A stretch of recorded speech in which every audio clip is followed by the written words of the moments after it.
खबरों से सच्चाई तक, वायरल विचार। फ्रांस के सड़कों पर 10 सितंबर 2025 को जो हुआ वो कोई आम विरोध प्रदर्शन नहीं लग रहा था। हाँ, एक ऑनलाइन कॉल आई, ब्लॉकोंस तू, मतलब सब कुछ ब्लॉक कर दो। बिल्कुल। और अचानक से देश के कई हिस्सों में जैसे चक्का जाम हो गया, ट्रैफिक रुका, सेवाएं रुकी, मतलब रोजमर्रा की जिंदगी को ठप करने की कोशिश। जी।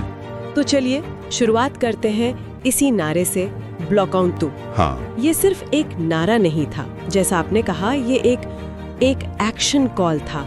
जी बिल्कुल। मकसद एकदम साफ था। सरकार जो बजट में कटौती करने वाली थी, जिसे वो मितव्ययिता कह रहे हैं, हाँ, ऑस्टेरिटी मेजर्स। हाँ, उसका जोरदार विरोध करना, और ऐसा विरोध कि देश का कामकाज ही ठप पड़ जाए। और जैसा आपने कहा, ये एक्शन कॉल था और ये काफी हद तक कामयाब भी रहा। और इसके पीछे वजहें भी थी, मतलब ठोस वजह थी। जैसा कि स्रोत बताते हैं, सरकार की योजना थी शिक्षा में, स्वास्थ्य सेवाओं में, पेंशन में। ओह, ये तो बुनियादी चीजें हैं। बिल्कुल, ये वो मुद्दे हैं जो सीधे सीधे हर नागरिक की जिंदगी से जुड़े हैं। तो इसलिए जनता में गुस्सा, असंतोष वो काफी ज्यादा था। हाँ, और ये गुस्सा सिर्फ पेरिस में ही नहीं देखा। नहीं। जैसा रॉयटर्स और बाकी एजेंसीज बता रही हैं, नैंट, रेन, बॉर्डो, मॉन्टपेलियर, मतलब कई बड़े शहरों में जबरदस्त प्रदर्शन हुए। जी हाँ, ये पूरे देश में फैला था। यानी ये एक राष्ट्रव्यापी घटना थी। और प्रदर्शनकारियों के तरीके भी, वो भी काफी मुखर थे। हाँ बिल्कुल। सड़कें जाम करना तो था ही, पर कई जगहों पर कूड़ेदानों में आग लगा दी गई। कुछ रिपोर्ट्स में तो बसों को जलाने की बात भी है, और रेलवे लाइनों और हाईवे को ब्लॉक करने की कोशिशें भी हुई। ये कोई शांतिपूर्ण मार्च या सांकेतिक धरना नहीं था। हाँ, ये अलग था। इसका उद्देश्य था सिस्टम को रोकना, बाधित करना, आर्थिक गतिविधि को रोकना, और सरकार को यह महसूस कराना कि भाई जनता इन कटौतियों को मानने को तैयार नहीं है।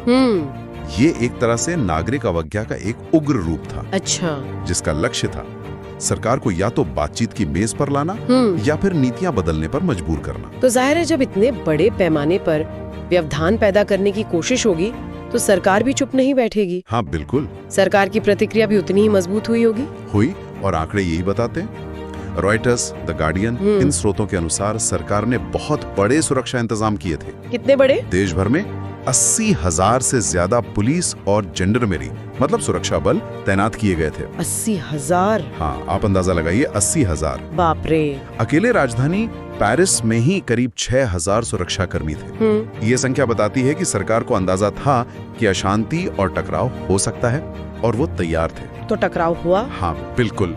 जब इतने बड़े पैमाने पर प्रदर्शनकारी हों और उनको रोकने के लिए इतनी भारी पुलिस हो, तो टकराव तो होना लगभग तय हो जाता है। पुलिस को कई जगहों पर भीड़ को हटाने के लिए आंसू गैस का इस्तेमाल करना पड़ा। आंसू गैस भी चली? जी।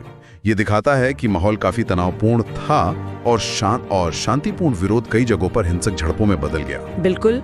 और इन झड़पों के बाद फिर गिरफ्तारियां भी हुई होंगी? हाँ, गिरफ्तारियों का सिलसिला चला, या आंकड़ों में थोड़ा फर्क है, तो संख्या चाहे 200 हो, 250 हो या 300, सैकड़ों में थी। हाँ, ये साफ है कि सैकड़ों प्रदर्शनकारियों को हिरासत में लिया गया। ये भी विरोध की गंभीरता और पैमाने को दिखाता है। और इसी संदर्भ में कई स्रोतों ने इस आंदोलन की तुलना की है 2018-19 के एक बड़े आंदोलन से, येलो वेस्ट से। हाँ, येलो वेस्ट या पीली बनियान आंदोलन से। कहा जा रहा है कि रणनीति, मतलब वो विकेंद्रीकृत होना, सोशल मीडिया का इस्तेमाल करना, कोई एक नेता नहीं होना, हाँ, और सीधे व्यवस्था को चुनौती देना, हाँ, ये सब तरीके येलो वेस्ट की याद दिलाते हैं। और ये तुलना सिर्फ सतही नहीं है, इसके गहरे मायने हैं। अच्छा, क्या मतलब? ये सिर्फ ये नहीं बताता कि तरीका मिलता जुलता था, बल्कि ये इस ओर इशारा करता है कि फ्रांस में विरोध जताने का ये जो नया तरीका है, वो अब शायद स्थापित हो चुका है। अच्छा, मतलब ये अब नॉर्मल हो गया है, कह सकते हैं। येलो वेस्ट ने जो राह दिखाई थी, मतलब पारंपरिक पार्टियों और यूनियनों के ढांचे से बाहर, हाँ, ज्यादातर ऑनलाइन संगठित होना, बिना किसी स्पष्ट नेतृत्व के जमीनी स्तर पर फैल जाना, हाँ। ऐसा लगता है कि ब्लॉकों तू उसी पैटर्न को दोहरा रहा है या उसे आगे बढ़ा रहा है। तो ये फ्रांसीसी लोकतंत्र के लिए एक नई हकीकत हो सकती है। हाँ बिल्कुल, जहां सरकार को इस तरह के अप्रत्याशित, विकेंद्रीकृत और व्यवस्था विरोधी आंदोलनों से बार बार निपटना पड़ सकता है।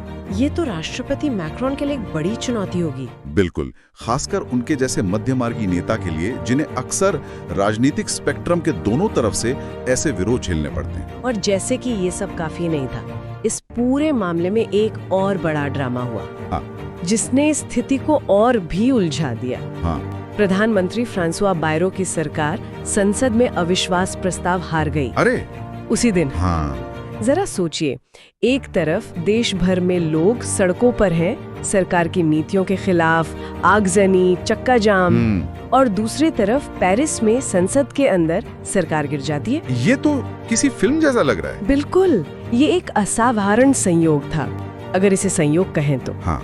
और सरकार गिरने के फौरन बाद सेबेस्टियन लेकॉर्नो को नया प्रधानमंत्री बना दिया गया। अच्छा, नया प्रधानमंत्री भी आ गए। हाँ, लेकिन यहाँ जो बात सबसे ज्यादा चौंकाने वाली है वो ये है कि राष्ट्रपति मैक्रोन के कार्यकाल के मौजूदा तीसरे साल में ये 5वें प्रधानमंत्री हैं। 5वें 3 साल में? हाँ, सोचिए, 3 साल से भी कम समय में 5 प्रधानमंत्री। ये तो बहुत ज्यादा अस्थिरता है जी।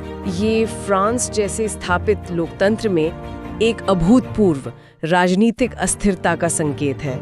ये दिखाता है कि सरकार बनाना और चलाना कितना मुश्किल हो गया है और राजनीतिक नेतृत्व कितना दबाव में है। बिल्कुल। तो क्या हम ये कह सकते हैं कि सड़कों पर जो गुस्सा दिख रहा था और संसद में जो अस्थिरता थी, ये दोनों एक ही सिक्के के 2 पहलू हैं? हाँ। कुछ अनाम स्रोतों ने प्रदर्शनकारियों के बीच ये भावना भी बताई कि असली समस्या तो मैक्रोन ही है।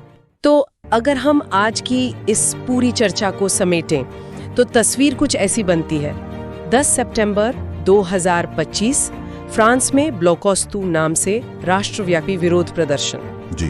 कारण सरकार की प्रस्तावित बजट कटौतियां, शिक्षा, स्वास्थ्य, पेंशन। हाँ, मुख्य रूप से पेरिस समेत कई बड़े शहरों में चक्का जाम, आगजनी, जनजीवन बाधित।